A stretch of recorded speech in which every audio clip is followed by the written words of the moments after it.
안녕하십니까. 지난 시간에 이어서 만주 역사와 지리를 계속 여러분에게 소개하도록 하겠습니다.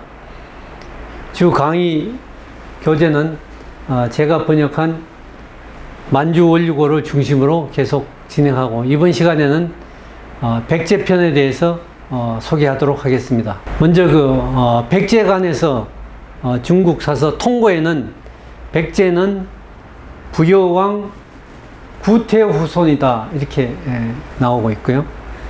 우리 삼국사기에서는 원조왕은 고구려 주몽의 아들이고 부여시에서 나오기 때문에 부여시다 라고 했지만, 통고에서는 부여왕의 후손으로 이렇게 기록을 하고 있습니다. 그 다음에 마한 54개 중 백제는 그 하나이다 라고 이야기하고 있고요. 그 다음 점차 강대해져서 주변을 병합하면서 강국이 되었다. 그 다음 백제라는 나라 이름에 대해서는 처음에 백가가, 즉 한 100여 가가 바다를 건너서 나라를 세웠기 때문에 백제라고 했다, 이런 이야기를 하고 있는데요. 삼국사기에서는 온 백성들이 즐거이 따랐기 때문에 국호를 백제라고 하였다. 통고하고 대동소이한 이야기입니다.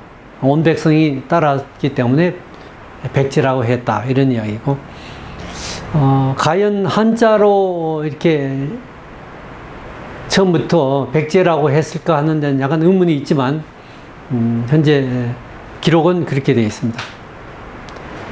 그 다음이 중요한 대목인데요.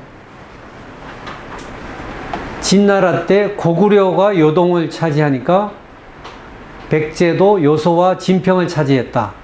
그 다음에 진평은 당나라와 유성과 북평 사이다, 이렇게 이야기를 하고 있습니다.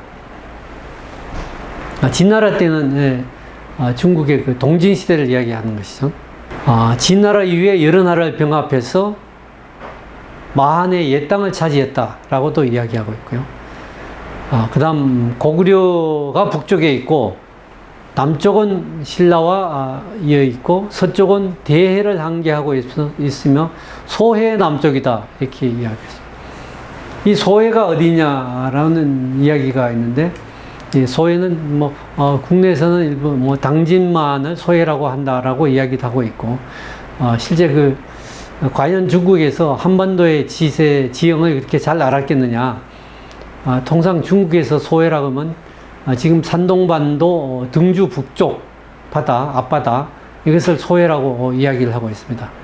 그 다음 송서에는 고구려가 요동을 차지하니까 백제는 요서를 차지하고 백제 치소는 진평군 진평현이다. 이 송서는 남북조 시대의 남조의 유성을 이야기하는 것이고요. 만주 원류고에서는 진평은 요령성, 광령, 금주, 의주 지역이다 라고 이야기하고 있는데, 이와 같이 중국의 사서에는 기록되어 있는 백제 요소 진출설이 정작 삼국사기에는 전혀 기록되지 않고 있는 사실입니다. 이것을 지도를 가지고 보면요, 여기가 이게 대련반도고, 여기가 요하죠. 이 요하의 동쪽을 요동군이라고 했고, 요하의 서쪽을 요소군이라고 했고, 그 다음 북평과 유성 사이다는 것이, 북평은 현재 그 진앙도시, 명나라 때는 여기를 영평부라고 하기로도 했습니다. 그리고 여기 북평이고, 유성은 여영성 조양시, 그러니까 유성과 북평 사이가 진평군이었고, 그 중에서 진평현은 현재 금현 요 일대, 반금시라고, 이 일대가 진평현이었다. 그러니까 백제는 이 요소와 진평군 이 일대를 백제가 차지를 했었다, 라고 중국사에서는 분명히 기록하고 있는 것입니다. 그 다음 또 수서에 보면은 좀 다소 이해하기 힘든 말이 또 있는데요. 위덕왕이 수나라에 사신을 보내서 만약에 수나라에서 고구려를 공격하면은 저희들이 백제가 길 안내를 하겠습니다 라고 말하는 대목이 나오는데, 백제가 우리가 알고 있는 대로 지금 충청도 또는 전남 지방에 있다면은 앞에서 본 지도와 같이 이 수나라가 고구려를 공격하면 이와 같이 이쪽 북경 쪽에서 이렇게 공격을 할 텐데, 여기 있는 이 충청도 전라도에 있는 백제가 어떻게 수나라에 길잡이를 하겠다라고 이야기했냐 이거죠. 길잡이를 하긴다는 것은 그 지역을 잘 알고 있어야 되는 사람이 할 수 있는 건데, 현재 지역, 기존에 우리가 알고 있는 백제의 지역하고는 전혀 이해가 안 되는 이야기인데, 만약에 요소 진출처럼 백제가 이 지역에 있었다라고 하면은 바로 이 기록이 이해가 되는 것이죠. 이 지역에 있으니까 수나라가 공격해 올 때 당연히 길 안내를 할 수 있는 것이죠. 그래서 이 수서의 기록은 앞서 백제 요소 진출과 딱 맞아떨어지는 기록이라는 겁니다. 그 다음 백제 무왕이 수나라에 사신을 보내서 고구려를 좀 공격해 달라고 요청을 하는데, 이때 정작 바깥에는 공격해 달라고 해놓고 나서 안쪽으로는 은밀히 고구려와 화친을 하더라. 그 다음에 또 하나는 수나라에 사신을 보내가지고 언제쯤 출병할 것인가를 묻고요. 그 다음에 612년에 수나라가 여수를 건너서 고구려를 공격하니까 정작 무왕은 공격하면은 자기들이 길 안내도 하겠다라는 식으로 이야기해 놓고 나서 말로만 돕는다고 실제 군사적으로는 움직이지 않더라 라는 것을 기록했습니다. 그럼 과연 백제가 이 대륙에 진출할 수 있었느냐 라는 것을 보면 당시 대륙의 정세를 잠깐 살펴보겠습니다. 우리가 우선 후한이 220년에 위나라 조조죠. 위오초. 우리가 흔히 삼국지연에서 말하는 가장 이 삼국사기에 나오는 이 시대가 위촉오 시대인데, 실제 우리가 소설로서 많이 알고 있습니다만은 위촉오 시대는 한 40년에서 50년 정도, 그렇게 긴 기간은 아닙니다. 그 다음에 이 위나라 촉오는 위나라의 권신이었던 사마이 후손들에 의해서 멸망을 해서 이 사마씨가 이 삼국을 통일해서 이 서진이 진나라가 되죠. 그래서 이걸 역사상의 서진이라고 하는데, 이 사마씨가 또 말년에 또 이게 나라가 망하게 되니까 사마씨 후손이 이 강남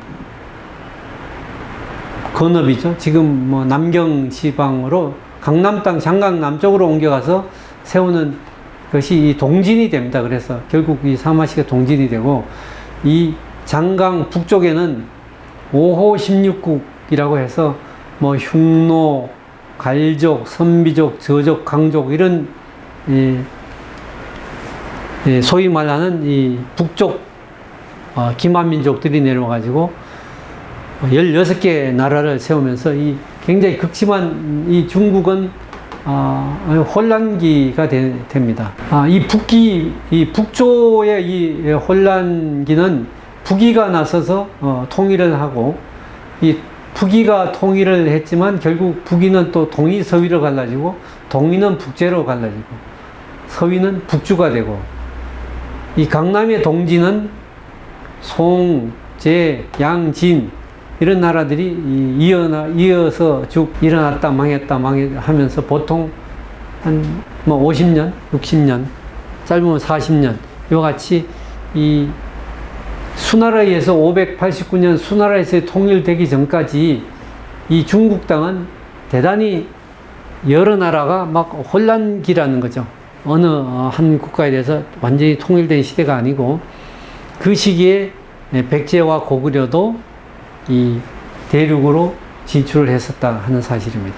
이 송서에 보면 이 송서는 남송 조금 전에 보신 남송의 역사를 기록하는데 동진 안제 때에 백제왕 전지왕에게 하사한 칭호가 있는데 사지절 도독 백제 제군사 진동장군 백제왕 칭호가 대단히 깁니다만 이러한 왕의 호칭을 부여했고 그 다음 450년에 본 비유왕이 백제 비유왕이 송나라에 보낸 어떤 표문에 보면은 대사 풍야부를 서하태수에 제가 사사롭게 임명했으니까 정식 임명을 해 주십시오 라는 이게 서한을 공문을 보냅니다. 이 서하태수라는 게 이 백제 삼국사기에는 이 서하라는 곳이 나지 않는데 그런데 이 서하태수를 임명했으니까 정식 임명을 해달라라는 것인데요. 중국 고지명을 찾아보면 이 서하는 하남성 탕음현 쪽으로 서하가 드러나고 있는데 그럼 이 서하태수를 우리가 어떻게 해석할 것인가 하는 문제가 있는데 과연 그 백제가 그 지역에 서하를 점령해서 그 지역을 통치했느냐 그리고 서하태수를 임명했느냐 라고 볼 수도 있겠지만 제가 판단할 때는 당시에 그 백제와 신라는 대륙에 그 많은 사람들이 진출을 해서 뭐 무역을 하기도 하고 여러분도 뭐 잘 아시다시피 신라방이라는 것도 만들고 백제는 또 22담로라 그래가지고 여러 지역에 해외 지역에 이주민 집단들이 대규모 집단 거주 불락이 있었다고 합니다. 그래서 제가 볼 때는 이 서하 지역에 있던 백제 거류민들을 대표해서 다스리는 자치를 하는 요즘 표현으로 본다면은 총영사 또는 대사 뭐 이런 정도 직위가 아니었을까 하는 것이 제가 보는 관점입니다. 그래서 실제 그 지역을 점령해서 전 지역을 점령했다라고 보기에는 다소 좀 애매하고 방금 말씀드린 그런 어떤 백제 거류민을 자치적으로 다스리는 직위가 아니었을까라고 생각합니다. 그래서 백제 그 서하 지역의 거류민을 자체적으로 다스리는 사람을 보냈으니까 비준해 주시오. 외교적으로 아그레망 요즘 현대적 용어로만 아그레망을 요청하고 비준해주는 이런 형태가 아니었을까라는 게 제 추정입니다. 그다음 남사에는 양날의 청감연간에 고구려에 패해서 남한 땅으로 옮겨갔다. 이렇게 기록하고 있습니다. 다시 북사를 보면요. 부여 동명왕의 후여 중에 구태라는 사람이 있는데 구태가 대방의 땅에 백제를 세웠다. 그래서 이 중국 사서에도 조금씩 백제의 시조에 대해서 약간 다르게 기술을 하고 있습니다. 이게 당시 뭐 백제에 대한 정확한 정보가 없고 어떤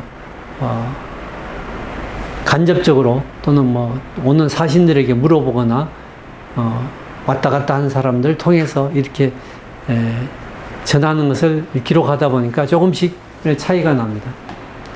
그 다음에 요동토해수 공손도가 이 구태에게 여식을 시집 보내면서 백제가 좀 더 강성해졌다. 요동태수 공손도가 시집을 보내는 걸로 봐서 백제는 지금의 어떤 충청 또는 전라 지방이 있었다기보다도 위치적으로 오히려 조금 전에 지도에 본 그쪽에 요령선 지역이 있어야 여동태소하고 같이 서로 혼사를 나눌 수 있는 혼인을 하는 관계가 되지 않았을까 하는 것이고요. 백제는 동서에 도성이 있었는데 거발성, 고마성, 동서 양성이 있었다 라고 이야기가 하고 있고요. 그 다음 또 하나 좀 특이한 게 백제에는 신라인, 고구려인, 외인, 중국인 등이 이렇게 섞여 살았다. 그러니까 이 백제는 국제적인 도시를 형성하고 있었다는 것입니다. 그러니까 백제, 고구려, 신라 이 사람들이 각각 따로 사는 것이 아니고 또는 장사를 위해서 또는 상당히 많은 거류민들이 가서 그 지역에 거주하고 있었다는 것이죠. 남성, 여성은 있으나 도사는 없다. 그러니까 불교는 있었지만 중국의 도교는 들어오지 않은 것으로 보여지고요. 백제의 팔성을 기록하고 있는데 사시, 연시, 협시, 해시, 진시, 국시, 목시, 묘시 이러한 성들이 있는데 보면은 오늘날에는 좀 보기 어려운 협시라든지 묘시라든지 이런 분들이 이 백제 팔성인데 이분들이 해시라든지 이 백제 팔성이 들고 있는데 오늘날에 좀 보기 어려운 성들이 보이고요. 571년에는 북제 후주 때 백제 위등하게에 내려진 칭호가 지절, 도독, 동청주 제군사, 동청주 자사의 관직을 수였다. 이 백제 위등하게에 보낸 칭호 중에 동청주라는 지명이 나오는데 동청주는 통상 산동망도 동쪽을 이야기하고 있는데 어쨌든 동청주라는 또 지역을 넣어서 하사가 호칭을 내리고 있고요. 그 다음 백제는 황제국이다 이런 제가 표제를 달았습니다만은 송서에 보면은 계로왕이 송에 표문을 올렸는데 행, 광군장군, 우현왕, 여기 등 11명의 자기를 내려주십시오 라는 서신을 보내는데 여기서 행강군장군이라는 표현은 뭐냐면 이 행이라는 것은 가행 또는 행 하는 것은 백제왕이 임시로 먼저 임명을 하고 그 임명을 송 황제가 정식으로 임명을 하게 되면 행자가 아니고 이제 광군 장군이 이거는 임시직이죠. 임시로 임명을 하고 그 다음에 정식 비준하면은 정식 절차인데 실질적으로 이것은 이 송 황제가 임명한 것이 효력이 있다기보다도 하나의 외교적으로 보내주는 형식적인 것이다라고 보면 되겠습니다. 광군장군 우현왕 여기는 광군장군이다. 그러니까 이 행자가 떨어지니까 광군장군 되는데 여기 보면 우현왕이라는 표현이 나옵니다.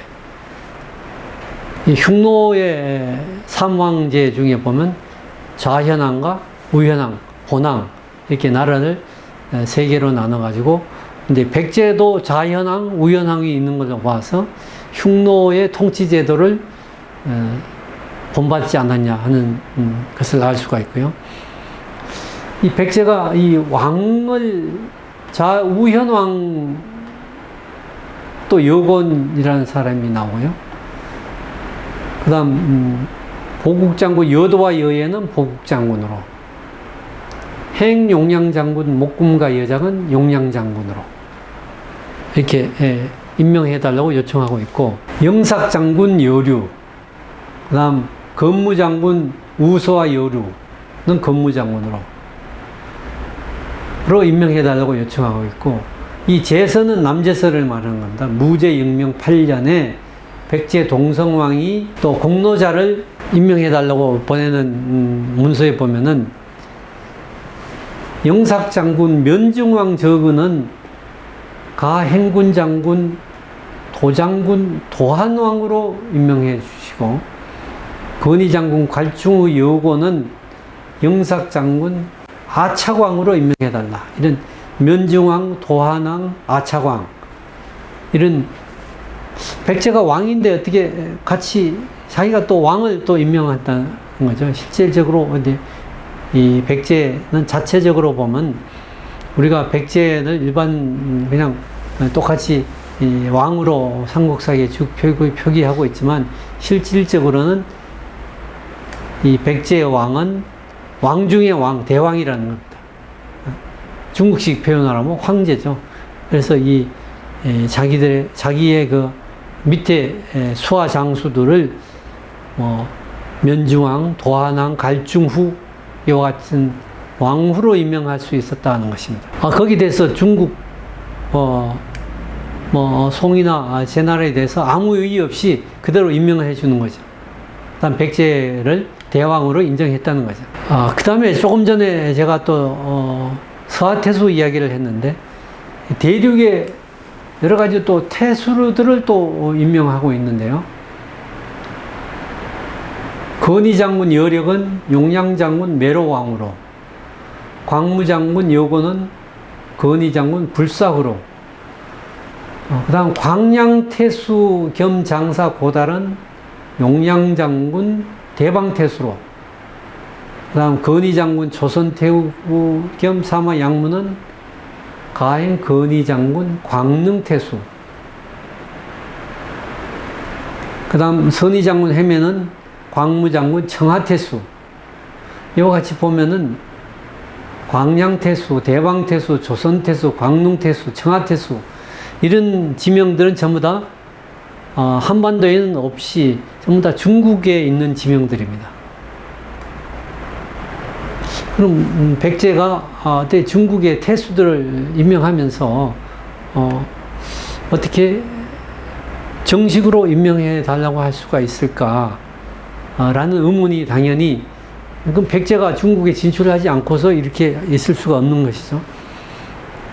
근데 이게 이런 것들에 대해서 삼국사기에는 전혀 이런 것들을 기록하지 않고 있습니다. 왕과 후에 임명한 사실을 전혀 기재하지 않고 있어서 삼국사기를 쓴 김부식이 의도적으로 백제의 대륙 진출과 왕후 임명을 기록하지 않았다라는 것을 알 수가 있습니다. 동성왕 모대는 사지절 도독 백제제군사 진동대장군으로, 조부 모도는 그 자기를 이어받게 했다라고 나오고 있는데, 그럼 이 광양, 조선, 청하 이런 지역이 어느 지역인가 하는 것을 한번 지도를 통해서 한번 보도록 하겠습니다. 대륙의 태수를 백제가 임명하고 있는데요. 건의장군 여력은 용량장군 매로왕으로, 광무장군 여고는 불사후, 가행 건의장군 불사후로, 광량태수 장사 고달은 용량장군 대방태수로, 그 다음 조선태수 겸 양무는 가행 건의장군 광능태수로, 행선의장군 해면은 광무장군 청하태수로 임명하도록 해달라. 이런 문서를 보내는데, 이 삼국사기에는 이 백제가 이 왕과 후 또는 이 대륙의 태수를 임명해 달라는 것에 대해서 전혀 기록을 하지 않고 있습니다. 삼국사기를 지은 김부식이 어떤 의도로 했는지를 충분히 백제의 어떤 역사를 축소하고 백제의 대륙 진출에 대해서 전혀 기록을 하지 않으려는 의도를 알 수 있습니다. 이 모대는 동성왕인데요. 사지절 도독 백제제군사 진동대장군으로 호칭을 하고 그 조부의 자기를 이어받게 했다. 이렇게 기록을 하고 있습니다. 그 다음 또 중요한 대목이 나오는데, 백제가 당시 장강 이북을 통일한 북이하고 전쟁을 해서 북이를 무찌르었다 하는 기록이 바로 이 남제서에 나오고 있는데요. 490년에 북이 기병 수십만이 백제를 공격했는데 백제가 장군, 사범명, 산수류, 해례군, 목관나 등을 보내서 이들을 대파했고, 특히 그 야간에 번개같이 들이치고 베니까 시체가 들판을 붉게 물들였다. 강시다냐라는 표현을 했는데, 이 강시라는 것은 시체가 넘어져 가지고 죽은 것들이 온 들판을 붉게 물들였다. 어마어마한 대성을 했다는 거죠. 백제가 북이 기병 수십만이 왔는데, 그래서 그 공로로 이 사변명은 매래왕으로, 찬수류는 벽중왕으로, 해례군은 불중으로, 목관나는 면중으로 임명을 해달라 요청을 합니다. 그 다음 또 하나는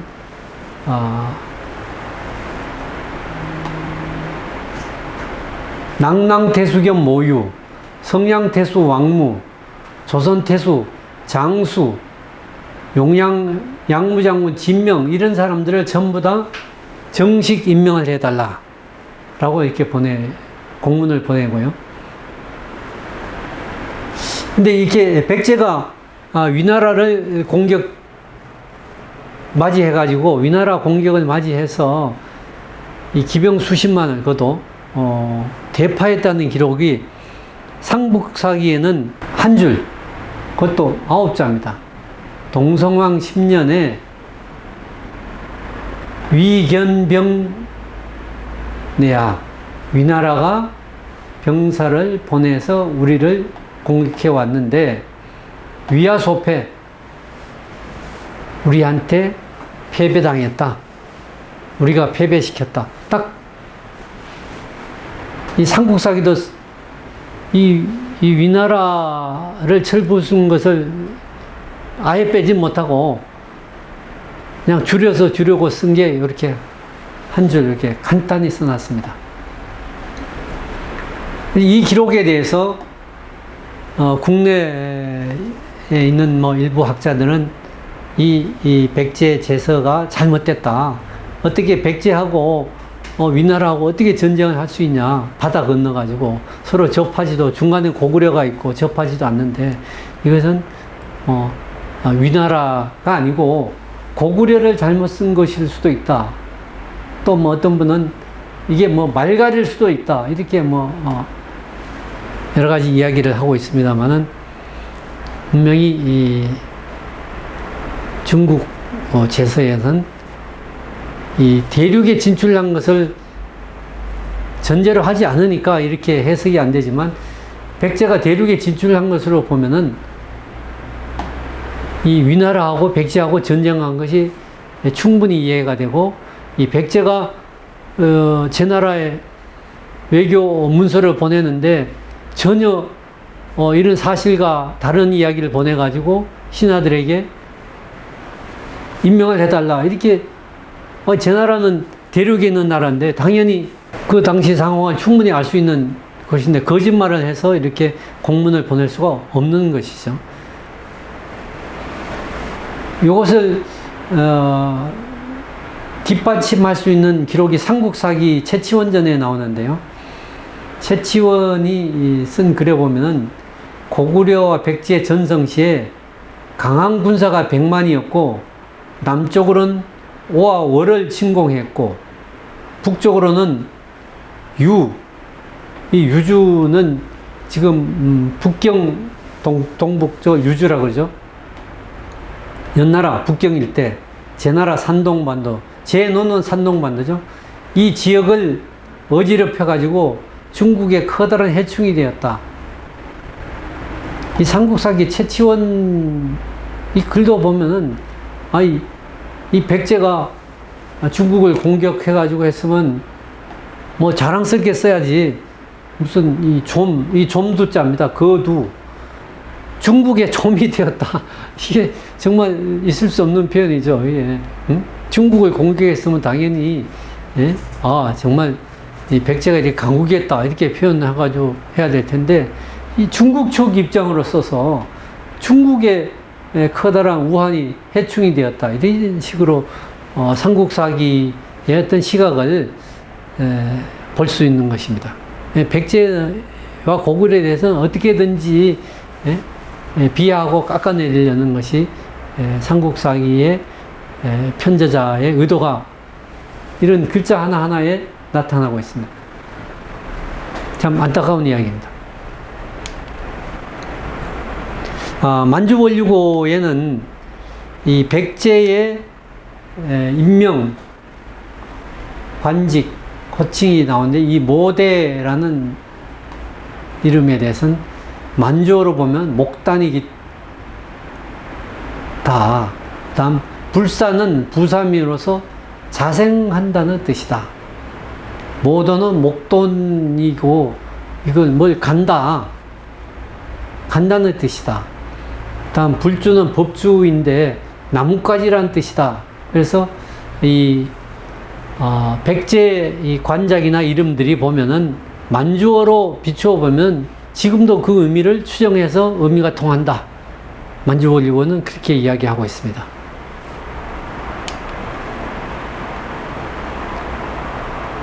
조금 전에 말씀드린 그런 대륙에 있는 태수를 임명한 것들이 지도로 보면은 북위가 이 산서성 대동을 중심으로 해서 하북지방 이쪽을 점령하고 있었고요. 백제는 이 낙랑 대방 이 지역을 점령하고 있었죠. 다음 조선 태수가 나오는데 조선은 이 북평 지역, 이 진앙도가 아닐까 이렇게 추정이 되고 낙랑은 조양 지역, 대방은 이 방금시 지역. 그 다음 청하태수, 서하태수가 나오는데요. 청하는 지금 치청 지역, 청주 지역이 청하고 서하는 제남시역 지역, 이 지역이고요. 성량은 오늘날에 보면 이 청도시 일대, 광릉은 의외로 저 북경 남쪽이 지역입니다. 그래서 이 지역에 임명한 태수들이 성격이 그러면 과연 백제가 저기 가서 점령해가지고 그 지역을 통치한 것인가?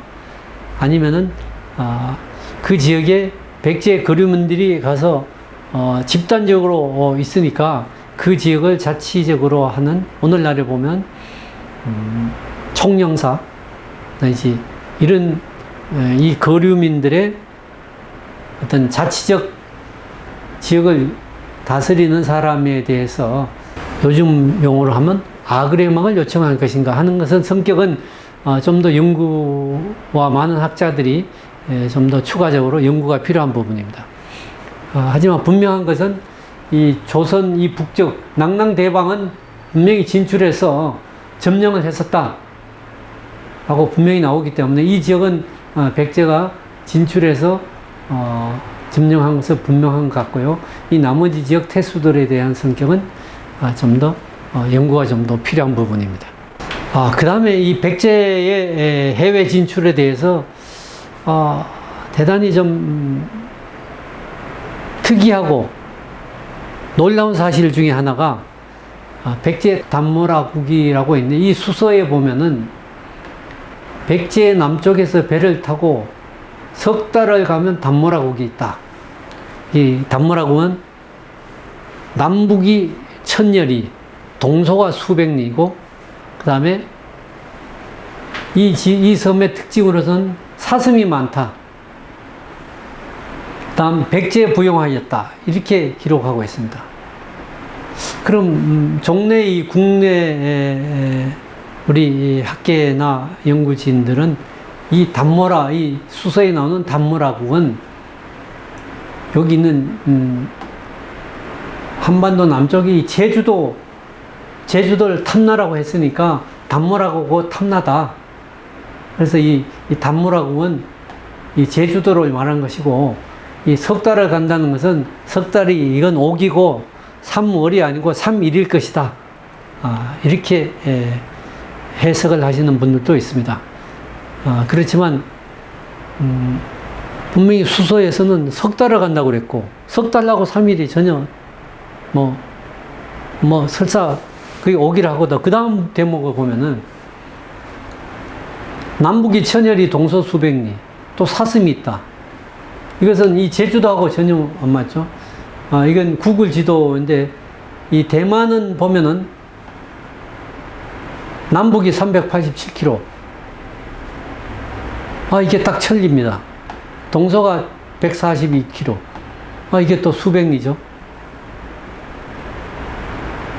그 다음, 여기서 배를 타고 약 뭐 옛날 기준으로 보면 한 석 달 정도 갈 수가 있을 것 같고. 그 다음, 이 대만에는 또 특징이 꽃사슴이 실제적으로 대만엔 꽃사슴이 많습니다. 그래서 이게, 석 달, 남북 천열이, 동서수백리, 꽃사슴. 이거 보면 이 대만이, 또 이 이름도 대만하고 담보로는 비슷해요. 그래서, 이 수서에 나오는 단모락은 대만이다라고 이게, 뭐, 논문으로 쓰신 교수님도 있고, 저도 사실은, 이 대만일 것이다라고 생각하고 있습니다. 이 제주도는 보면은 남북이 긴 것이 아니고 동서가 깁니다, 동서가. 동서 70km 밖에 안 되고요. 뭐, 불과 한 200리가 안 되죠. 남북으로 봐도 32km입니다. 32km인데, 100리도 안 되고, 이 수서에 기록하고는 전혀, 이 제주도는 합당하지 않다. 근데 이제 조금, 약간 아이러니한 것은, 이 제주도가 이 담모라국인데, 사슴이 있었다. 그래가지고 최근 몇 년 전에 이 제주도에 사슴은 키울 수 없으니까, 이 담모라 복원해야 된다라고 해서 노루를 갖다가 풀어놨는데, 이 노루가, 몇천 마리로 늘어났죠. 전혀 이건, 사실에 근거하지 않고, 오히려, 이 역사를 왜곡하는 행위가 아닌가, 저는 뭐 그렇게 생각합니다. 그래서, 제주도에 노루를 풀어놓고 나서 담모라국이다 라고 하는 것은 역사의 기록과 전혀 맞지 않는 이야기다, 이렇게 저는 보고 있습니다. 이건 만주원류고에서 기존 중국 사설을 보고 만주원류고에서 백제 지역을 이야기하고 있는데요. 서쪽은 현재 여기가 북진 지역입니다. 요령성, 여기가 요하죠. 광령, 의주는 지금 현재도 의주죠. 그 다음 금주 지금도 금주입니다. 그러니까 이 요서 지역, 이 백제는 이 요서 지역을 광령, 의주, 금주를 중심으로 점령을 했었고, 이 지역뿐만 아니라 남쪽도 점령을 했었는데, 이 여순반도 북쪽, 지금 요양의 남쪽 해주와 계주도 점령을 했고, 남쪽은 황해도와 충청도였다. 이 지역은 좀 중간에 좀 떨어져 있죠. 그러다 나중에 이 고구려가 패해서 남한 지역으로 밀려갔다. 만주원료고는 그렇게 해석하고 있는데, 저는 만주원료고의 해석이 중국 즉 사서 기록가 보면은 여러 가지 정황으로 봐서 만주원료고의 해석이 상당히 타당하다, 이렇게 보여집니다. 그 다음, 백제의 풍속을 이야기하고 있습니다. 구당서에 보면은 백제의 법에 반역자는 죽인다. 이건, 어느 나라든지 통상 있는 이야기죠. 반역자는 죽이고, 재산은 몰수하고, 가족도 같이 처벌한다. 연자제. 조선도 그렇게 했죠.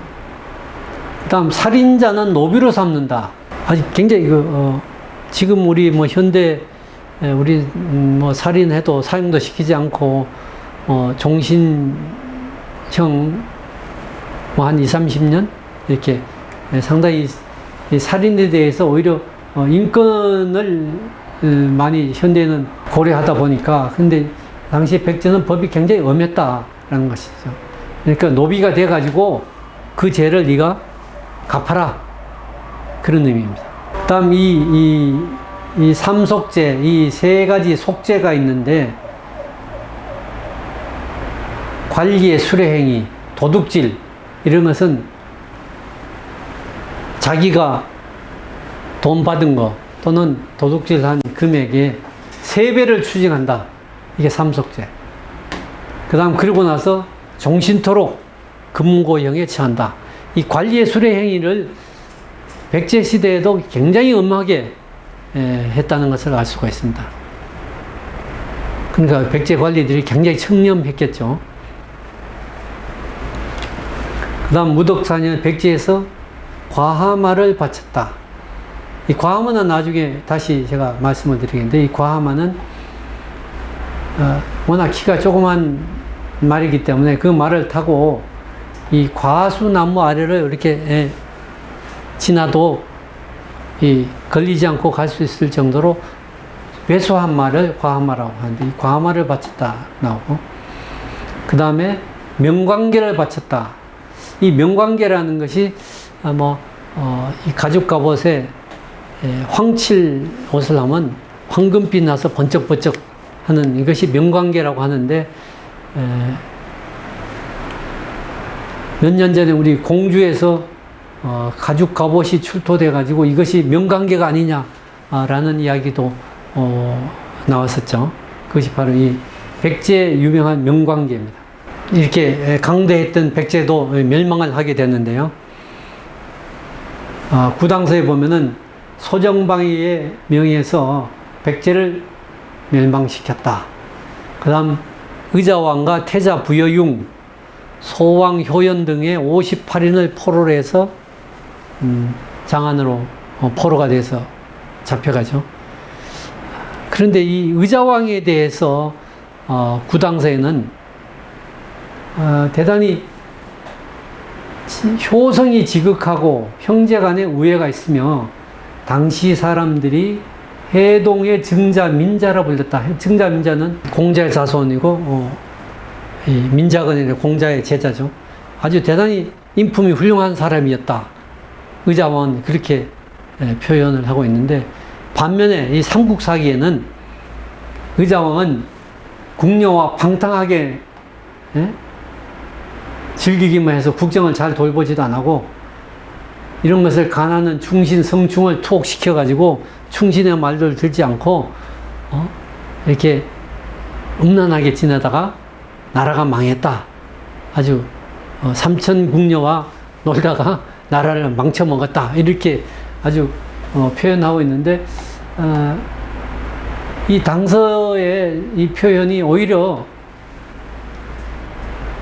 객관적으로 쓰지 않았냐 하는 생각이 좀 듭니다. 이 삼국사기는 의도적으로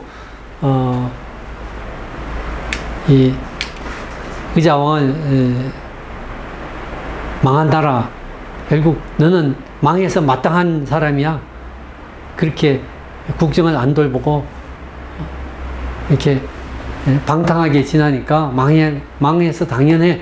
뭐 이런 의미로 비하해서 쓰지 않았냐 이런 생각이 듭니다. 그 다음 신당기사에 보면 백제 땅에 웅진, 마한, 동명, 금년, 덕안에 5도독부를 설치했고 족장들로 도독을 임명해서 다스리게 했다. 이렇게 나오고 있고요. 그 다음 태평한후기에 보면 조금 다소 이해하기 어려운 부분이 또 하나 나오는데, 신라에 편입되지 않은 백성들은 돌골과 말갈로 투항했다. 근데 이 또한 대륙 백제가 아니고는 이해하기 힘든 사항입니다.